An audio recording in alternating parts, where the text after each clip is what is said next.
Ciao tutti, it's Andrew with Percolating Brews, and today I'm going to make a video about the Italian-made Moka Pot.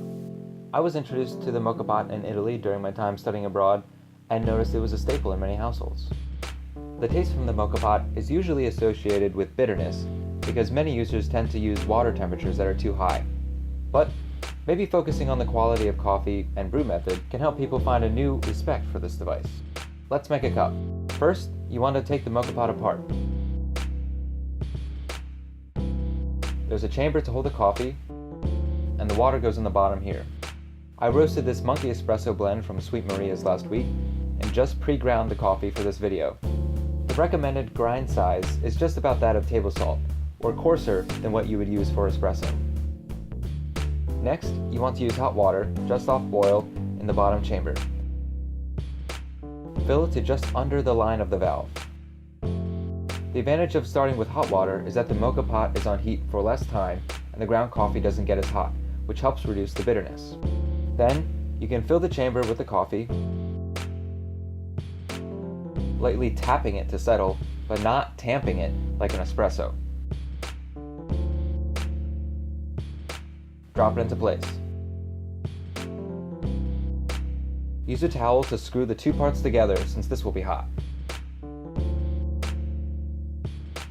Place the Moka Pot on the stove and turn it on with a low flame to increase the brew time and enhance the flavor.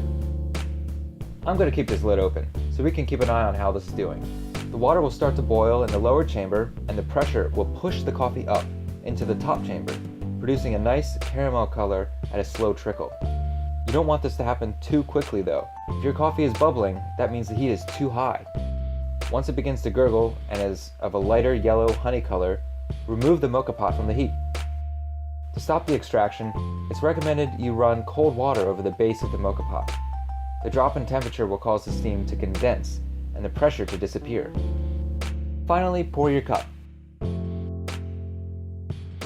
Salute! So overall, the Moka Pot has made a nice short cup of coffee. It's a nice dense espresso, but for me personally, this wouldn't be my go-to as a homebrew method, but if you did not have the money or didn't want to spend a couple $100s on a nice espresso machine for your home, this would be a nice alternative. One thing to also keep in mind is that the cleanup is fairly extensive. So if you're making coffee right before you have to go to work, you want to make sure that you also have time to clean the Moka Pot. In order to get a consistent, nice cup of coffee, a lot of people don't realize that you actually have to clean this part of the coffee maker too. This little rubber part here, this ring, also pops out and you can clean this filter here. So make sure to do that after every time you make a coffee, and then your Moka Pot will last you that much longer. If you want to learn more about coffee and coffee culture in New York, subscribe to my channel and comment below. Thanks for watching.